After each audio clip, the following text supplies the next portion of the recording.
नमस्कार, मैं हूं आपके साथ दीपक भदौरिया और करते हैं खबरों की ओर। 12 ज्योतिर्लिंगों में से एक महाकाल मंदिर में शिवलिंग शरण की जांच के लिए एएसआई दिल्ली और जीएसआई भोपाल की टीम महाकाल मंदिर पहुंची। एएसआई के डॉक्टर राम निगम का कहना है कि टीम में कुल 8 सदस्य निरीक्षण के लिए आए हैं। टीम ने महाकाल शिवलिंग महाकाल मंदिर का गर्भगृह, मंदिर के शीर्ष भाग में स्थित ओंकारेश्वर मंदिर और नाग चंद्रेश्वर मंदिर का निरीक्षण किया है, जहां पर मजबूती को लेकर बारीकी से जांच की गई है। गर्भगृह में महाकाल शिवलिंग का बारीकी से निरीक्षण किया गया, कुछ तस्वीरें लेकर मशीनों से जांच की गई है। रामजी निगम का कहना है कि जीएसआई और एएसआई की टीम मिलकर जांच रिपोर्ट बनाकर कोर्ट में पेश करेंगे। महाकाल मंदिर शिवलिंग को हो रहे नुकसान को लेकर मामला 2017 में सुप्रीम कोर्ट में चला गया था और मामले में आदेश जारी किया गया था कि एएसआई और जीएसआई की टीम हर साल शिवलिंग की जांच करके रिपोर्ट कोर्ट को सौंपे। इससे पहले 18 दिसंबर को geological survey of India Bhopal की टीम यहां पानी, भांग, भस्म के नमूने लेकर जांच कर चुकी है। अब दोनों दल मिलकर जांच करने के पश्चात सुप्रीम कोर्ट में रिपोर्ट को सौंपेंगे। 4 प्रमुख सदस्यों की टीम है, उसके अलावा 4 उनके साथ सहायक। जी सभी आपने देखा होगा। मैं महाकाल ज्योतिर्लिंग का किया सर्वेक्षण, नागेश्वर चंद्रेश्वर का किया और जो तीसरे आपके मंदिर नीचे क्या नाम उनका, ओंकारेश्वर का वहां पे। और अधिक जानकारी के साथ सहयोगी जुड़ गए हैं विजय, क्या कुछ अपडेट? विजय, अब तक आवाज आ रही है?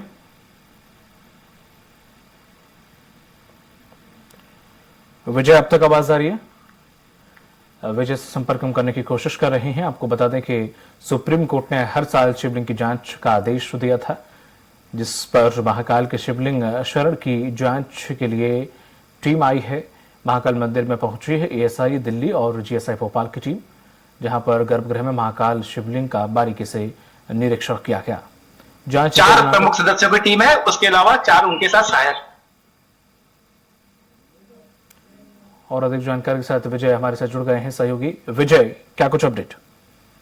जी दीपक, मैं आपको बताना चाहूंगा कि दिल्ली एवं भोपाल से उज्जैन पहुंची है ये महाकाल मंदिर में। जो महाकाल का शिवलिंग है उसका जो क्षरण हो रहा है उसको लेकर सुप्रीम कोर्ट के निर्देश पर लगातार जांच कर रही है। अभी कुछ दिन पहले भी इन्होंने यहाँ पर जांच की थी। एएसआई और जीएसआई की 8 सदस्यीय संयुक्त टीम यहाँ पर पहुंची थी और उन्होंने यहाँ पर जांच कर सैंपल लिए और शिवलिंग के। और टीम के प्रमुख रामजी निगम ने बताया कि महाकाल मंदिर में शिवलिंग लगातार हो रहा है क्षरण से सभी चिंतित है। सुप्रीम कोर्ट के निर्देश अनुसार लगातार शिवलिंग के सैंपल लेकर उसका निरीक्षण कर रिपोर्ट सुप्रीम कोर्ट को सौंपेंगे। जी, अब इसमें आगे क्या कुछ अपडेट देखने को मिलेगा विजय? जी, मैं आपको बताना चाहूंगा कि सुप्रीम कोर्ट के कड़े निर्देश है। लगातार ये दोनों टीमें यहाँ पर जांच करने आती है और जब सुप्रीम कोर्ट को ये अपनी रिपोर्ट सौंपेंगे तो आगे की जो भी प्रक्रिया है वो बताई जाएगी इनके द्वारा। ठीक है विजय, हमारे साथ बने रहिएगा। अपने दर्शकों को हम बता दें कि क्या है ये पूरा मामला, ये हम आपको ग्राफिक के जरिए समझाने की कोशिश करते हैं, जिसमें मध्य प्रदेश में अगर बात करें तो जो महाकाल हैं, आपको बताते चलें 2017 में उज्जैन की सारिका गुरु ने ज्योतिर्लिंग महाकाल के शरण को लेकर हाई कोर्ट में याचिका लगाई थी। इसके बाद मामला सुप्रीम कोर्ट पहुंचा। बाबा महाकाल के शिवलिंग के संरक्षण के लिए सुप्रीम कोर्ट के निर्देश पर एएसआई और जीएसआई की टीम महाकाल मंदिर पहुंची थी, जिन्होंने कई सालों तक इस बात की जांच की कि बाबा महाकाल का शिवलिंग संरक्षित है या नहीं। इसके लिए एएसआई और जीएसआई की 8 सदस्यों की टीम ने शिवलिंग की गोलाई, ऊंचाई नापने के साथ ही महाकालेश्वर मंदिर में चढ़ाई जाने वाली पूजन सामग्री भी जांच के लिए पहुंचाई थी। इसकी जांच आने के बाद इसकी पूरी रिपोर्ट सुप्रीम कोर्ट में पेश की गई थी।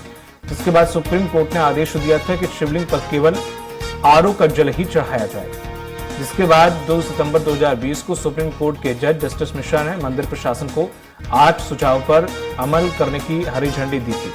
उन्होंने कहा था कि महाकालेश्वर मंदिर के शिवलिंग पर 500 मिलीलीटर से ज्यादा जल अर्पित ना किया जाए।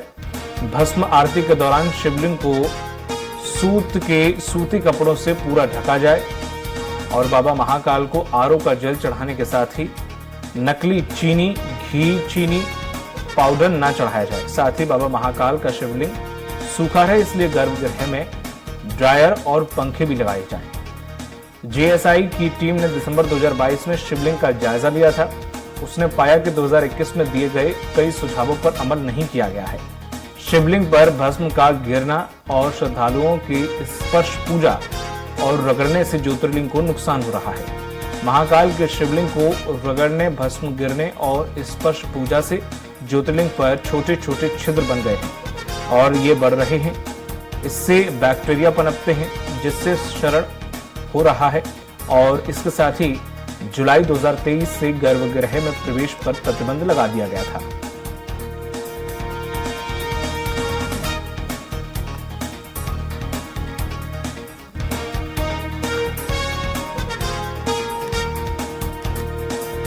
और लगातार हमारे साथ विजय उज्जैन से बने हुए हैं, कुमार संदीप भी भोपाल से हमारे साथ जुड़ गए हैं सहयोगी। कुमार संदीप, जिस तरह से जो ये मामला 2017 से अब तक इस पर नई नई रिपोर्ट्स आती रही हैं, बार बार सुप्रीम कोर्ट नई नई गाइडलाइंस देता रहा है वहां के जो पुजारी हैं कि इस तरह से नहीं, इस तरह से करिए, उसके बावजूद भी अब जो कहा यह जा रहा है कि उसके बावजूद उन गाइडलाइन का पालन नहीं किया गया, जिसकी वजह से वो कहीं ना कहीं शरण हो रही है, कहीं ना कहीं उसमें छोटे छोटे गड्ढे हो रहे हैं, जिससे जो चिंता का विषय है, शायद अभी भी जो जांच रिपोर्ट सौंपी जाएगी उसमें फिर से सुप्रीम कोर्ट कुछ निर्णय ले। जी बिल्कुल, देखिए दीपक, 2017 से सुप्रीम कोर्ट के निर्देश पर ये जांच होती आ रही है, जिसमें कि जो महाकाल शिवलिंग है उसके क्षरण का जो पूरा मामला है, जो सुप्रीम कोर्ट की निगरानी में जांच चल रही है। इसमें 8 सदस्यीय दल आज उज्जैन पहुंचा हुआ है, जिसमें कि 2 सदस्य एएसआई के शामिल हैं और 2 सदस्य जो है भोपाल से जीएसआई के इसमें शामिल है और 4 जो है उनके सहयोग के तौर पर यहाँ पहुंचे। पूरे महाकाल परिसर की जांच की गई। ओमकारेश्वर के साथ नागचंद्रेश्वर मंदिर जो है वहां पर भी जो है जांच की गई है। धर्म ध्वजा से लेकर ऊपरी छत से लेकर की भी जांच की गई है। लेकिन मुख्य जो बात है, महाकाल जिनमें कि लाखों करोड़ों लोगों की या भक्तों की आस्था का केंद्र है, वहां पर जो शिवलिंग है उसके क्षरण का मामला जो है वो थमने का नाम नहीं ले रहा है और लगातार जो है शिकायतें पहुंचती रही हैं कि जिस तरह से वहां पर भस्म आरती या गर्भगृह में जाकर भी अभी भी कई वीआईपीज पूजन अर्चन करते हैं या फिर जो श्रद्धा से जो भी चढ़ाते हैं, चाहे दूध दही अभिषेक करना हो या फिर भस्म आरती हो या फिर जो जल हो, इस जलाभिषेक हो, इसको लेकर जो है लगातार हर साल इस तरह के मामले जो हैं एएसआई और जीएसआई के संज्ञान में आते हैं और इसी को लेकर आज भी उज्जैन ये दल पहुंचा हुआ है, जो कि सुप्रीम कोर्ट की निगरानी में जो जांच चल रही है उस पर रिपोर्ट तैयार करेगा। हालांकि माना यही जा रहा है कि जिस तरह से क्षरण रोकने की कोशिश जो है सुप्रीम कोर्ट कर रहा है, उसमें कहीं ना कहीं ये अहम आज की रिपोर्ट होगी, क्योंकि अब पूरे के पूरे महाकाल मंदिर का पूरा स्वरूप बदला जा चुका है। कई तरह की सुविधाएं और कई तरह के प्रतिबंध भी जो हैं वो लगाए गए हैं, लेकिन इसके बावजूद जो लाखों जो भक्त वहां पहुंचते हैं महाकाल बाबा के दरबार में, कहीं ना कहीं उनकी आस्था का जो सवाल रहता है उसमें कई वीवीआईपीज भी शामिल है। सीधे गर्भगृह तक ही जो है सभी को जाना चाहिए, लेकिन कई लोगों का प्रोटोकॉल होता है तो गर्भगृह के अंदर शिवलिंग तक भी जाते हैं और हाथों से जो है शिवलिंग का जलाभिषेक या भस्म आरती या फिर जो उनका पूजन अर्चन होता है वो करते हैं। और इसी के चलते जो शिवलिंग है उसमें जगह जगह से जो छोटे छोटे छिद्र होते हैं दीपक, वो पाए गए हैं और इसमें से जो कई तरह के जो बैक्टीरियाज होते हैं जो दूध दही या फिर फूलों से या फिर जो भी वहाँ पर सामग्री चढ़ाई जाती है उसके चलते हो रहे हैं और उसमें बैक्टीरिया पनपने से जो क्षरण हो रहा है उसको लेकर जो है सुप्रीम कोर्ट भी अब गंभीर दिखाई दे रहा है। और आज की रिपोर्ट के बाद देखना होगा कि आगे क्या इस मामले में सुप्रीम कोर्ट जो है गाइडलाइन जारी करता है। दीपक, ठीक है, हमारे साथ बने रहेगा आप। विजय, जिस तरह से देखा जाए जो महाकाल मंदिर समिति है या जो वहां के पांडा पुजारी हैं उन पर ये आरोप लगते रहे हैं, जैसे कि हमारे सहयोगी कुमार संदीप ने भी कहा कि जो वीआईपी लोग हैं वो उन्हें इतनी छूट तक रहती है कि वो शायद अंदर जाके स्पर्श भी कर लेते हैं और ये कई बार इस पर आम लोगों ने ये आपत्ति भी जताई है कि वीआईपी कल्चर यहाँ मंदिर में क्यों है। इस पर हालांकि कोई संतोषजनक जवाब नहीं दिया गया। फिर भी जो सुप्रीम कोर्ट ने जो गाइडलाइन दी गई, आखिर क्या हर्ज थी कि जिनका पालन पुजारी नहीं कर रहे थे?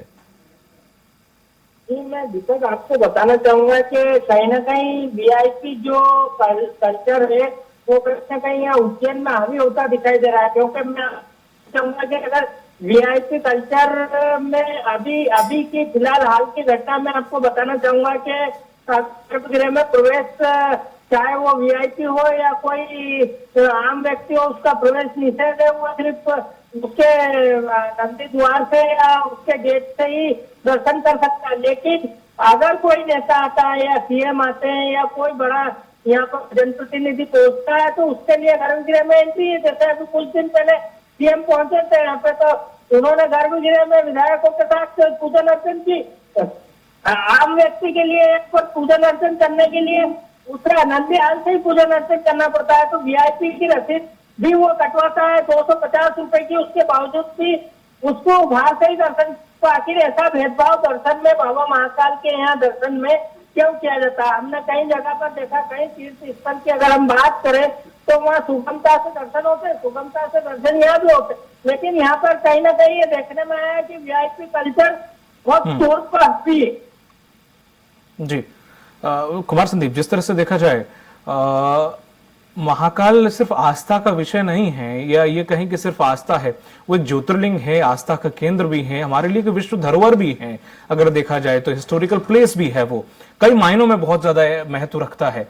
और ऐसे में लगातार जो गाइडलाइन की जा रही है उनका पालन नहीं हो रहा है। और सबसे बड़ी बात यह है कि जो पुजारी वहां पर काम करते हैं उनके लिए वही एक जरिया है, एक माध्यम है उनके लिए रोजी रोटी का। उसके बावजूद भी वो इस पर ध्यान नहीं दे रहे हैं। जो भस्म आरती की शायद मना की गई है गाइडलाइन में, उसके भी कुछ पॉइंट्स रखे गए हैं कि ऐसे नहीं है, ऐसे करके। क्योंकि हम जैसे हम देखते हैं कि हम मोबाइलों में भी हम देखते हैं कि गोरिल्ला ग्लास जो हमारा लगाते हैं उस प्रोटेक्शन होते हैं, मेटल से कुछ नहीं होता उस पर, लेकिन धूल का कण ऐसा होता है जिससे स्क्रैच पड़ जाते हैं, वो उसमें 6 पॉइंट तक होता है। तो ऐसे में जाहिर सी बात है कि वो पत्थर की मूर्ति है या जिस भी धातु की बनी हुई है, उसमें एक धूल का कण भी बहुत ज्यादा डैमेज उसे कर सकता है। सारी हैं सुप्रीम कोर्ट की। गर्भगृह में प्रवेश को लेकर भी गाइडलाइन है कि पुजारी जो है सीमित संख्या में या 5 की संख्या में अलग अलग जो आरती होती हैं जो बाबा महाकाल की, चाहे वो भस्म आरती से जो सिलसिला शुरू होता है, लगातार अलग अलग आरतियां जो हैं वो होती हैं। और वो पुजारियों को भी साफ तौर पर निर्देश है कि सीमित संख्या में 2 या 3 की संख्या में और अलग अलग आरतियों में अलग अलग संख्या में, सीमित संख्या 5 के आसपास जो संख्या है उसी संख्या में गर्भगृह में जा सकते हैं। लेकिन जो पुजारियों का एक कहना है कि अलग अलग पुजारी लगातार जो है महाकाल की सेवा करते रहे हैं। इसी के चलते अलग अलग जो मंदिर का संस्थान है वो इन पुजारियों की अलग अलग जो है वो तैनाती भी करता है। लेकिन आपसी द्वंद्व की वजह से या फिर जो उनकी रोजी रोटी का जरिया है उसके चलते जो है लगातार जो भक्त पहुंचते हैं उनकी रसीद काटी जाती है।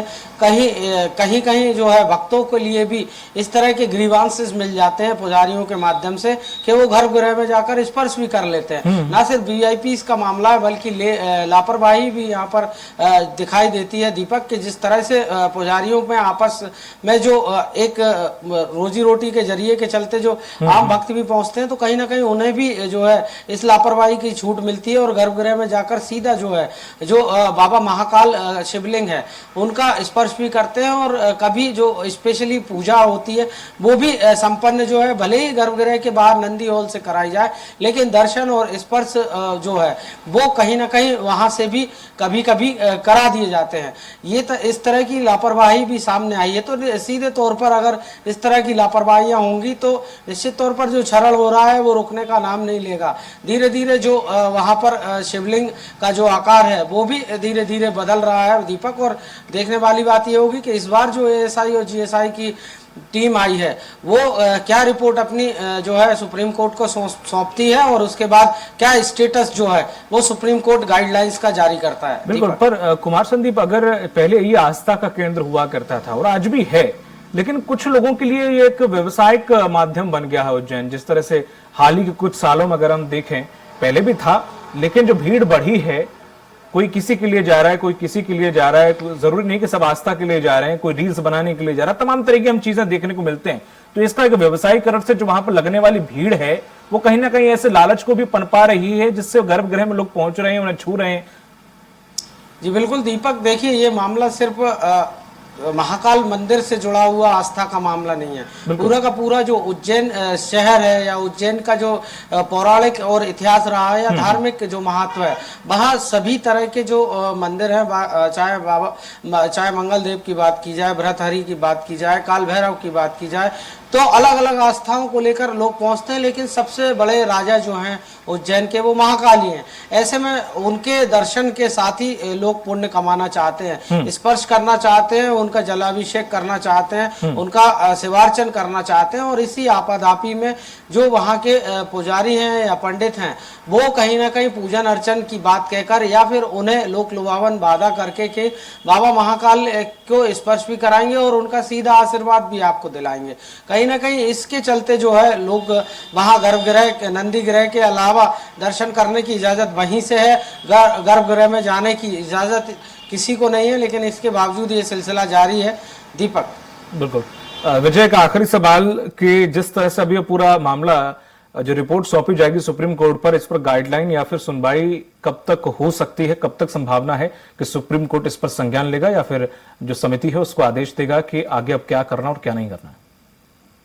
जी, मैं आपको बताना चाहूंगा कि जो कमेटी है ये अपनी रिपोर्ट जल्दी सौंपेगी। जैसा कि आज उनके अधिकारियों ने बताया, निगम साहब ने, कि जल्दी हम जल्द से जल्द रिपोर्ट तैयार करके और भेजेंगे और सुप्रीम कोर्ट उस पर सुनवाई करेगी। लेकिन कहीं ना कहीं दीपक, यहाँ पर सवाल यह भी उठते हैं कि अगर देखा जाए तो बाबा महाकाल के जो गाइडलाइन दी जा रही है कमेटी की तरफ से या जो भी दी जा रही है सुप्रीम कोर्ट की तरफ से, जो निर्देश दिए गए हैं, कहीं ना कहीं उनका पालन होता तो यहाँ पर दिख नहीं रहा है। जिस तरह की प्रक्रिया पहले चल रही थी, जिस तरह की भस्म आरती हो या बाबा का भांग से श्रृंगार हो या सूखे मेवे से श्रृंगार हो या अन्य तरह की वस्तुओं सामग्रियों से श्रृंगार हो, उसमें कोई गिरावट या कोई गाइडलाइन का पालन मेरे हिसाब से तो अभी तक देखने को नहीं मिला। फिर किस प्रकार से जांच रिपोर्ट सौंपी जाएगी, ये भी कई सवाल यहाँ पर खड़े हो रहे हैं। ठीक है, आपका शुक्रिया तमाम जानकारी साझा करने के लिए विजय, और कुमार संदीप आपका बहुत बहुत शुक्रिया हमारे साथ जुड़ने के लिए और तमाम जानकारी साझा करने के लिए। तो जिस तरह से देखा जाए बाबा महाकाल पर अभी जो समिति है ये जांच रिपोर्ट सुप्रीम कोर्ट को सौंपेगी, उसके बाद सुप्रीम कोर्ट इस पर संज्ञान लेकर क्या कुछ दिशा निर्देश देखता है, देखने वाली बात होगी। रुक करता